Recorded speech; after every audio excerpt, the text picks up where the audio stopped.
പ്രിയപ്പെട്ടവരെ, ജീവിതത്തിൽ സകല പ്രതീക്ഷകളും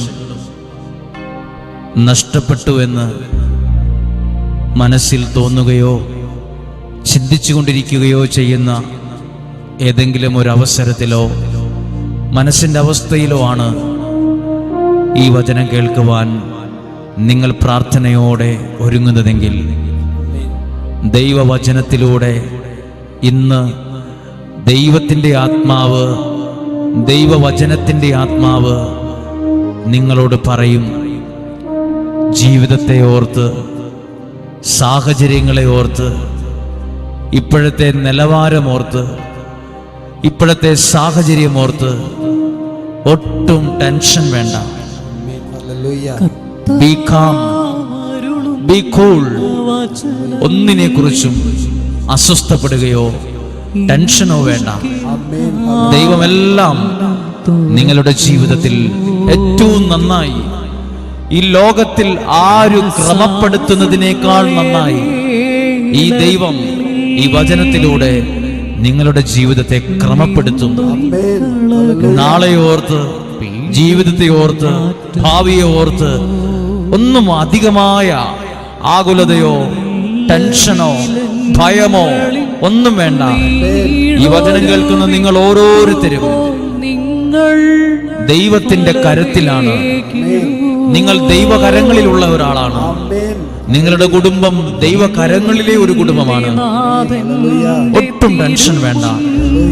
നിങ്ങൾ ദൈവകരത്തിലാണ്. ദൈവം നിങ്ങളുടെ ജീവിതത്തെ ക്രമപ്പെടുത്തും. വചനം കേൾക്കുവാൻ പ്രാർത്ഥനയോടെ ഒരുങ്ങുന്ന ഈ സമയം പരിശുദ്ധാത്മാവ് നമ്മെ സഹായിക്കുന്ന സമയം. ഈ വചനം നിങ്ങളുടെ കുടുംബത്തിൽ അനുഗ്രഹമായി മാറണം, അഭിഷേകമായി മാറണം, ഒരു വിടുതലായി മാറണം. ദൈവവചനത്തിലൂടെ കേൾക്കുന്ന ഓരോ പ്രിയപ്പെട്ടവരുടെയും ജീവിതം യേശുവിനാൽ, വചനത്താൽ ശക്തമായി അനുഗ്രഹിക്കപ്പെടുന്ന, രക്ഷപ്പെടുന്ന, രക്ഷിക്കുന്ന ഒരനുഭവം ഈ സമയത്ത് പരിശുദ്ധാത്മാവ് നിങ്ങൾക്ക് തരും. പരിശുദ്ധാത്മാവ് നിങ്ങളെ ഏറ്റെടുക്കും. യേശു പറഞ്ഞു, ഞാനാണ് വാതിൽ. യേശു പറഞ്ഞു, ഞാനാണ് വാതിൽ. എന്നിലൂടെ പ്രവേശിക്കുന്നവൻ രക്ഷപ്പെടും. എവിടെയൊക്കെ രക്ഷപ്പെടും? എല്ലാ കാര്യങ്ങളിലും രക്ഷപ്പെട്ടിരിക്കും. കാരണം യേശുവാകുന്ന ആ വാതിലിലൂടെ കയറുന്നതിൻ്റെ ഒരു ഭാഗമാണ് നമ്മൾ ഈ കേൾക്കുന്ന വചനങ്ങൾ പോലും.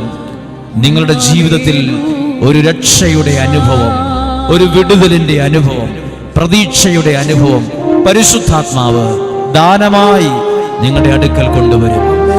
ദൈവത്തിന്റെ ജീവനുള്ള വചനം നിങ്ങളുടെ കുടുംബങ്ങളിൽ മുഴങ്ങുമ്പോൾ, നിങ്ങളുടെ ഹൃദയങ്ങളിൽ അത് സ്വീകരിക്കുമ്പോൾ, നിങ്ങളുടെ ബുദ്ധിയിലൂടെ അത് കടന്നു പോകുമ്പോൾ, ദൈവത്തിന്റെ ഇടപെടൽ നിങ്ങൾക്ക് ശക്തമായി അനുഭവിക്കാനും അറിയാനും എല്ലാം ഇടവരും.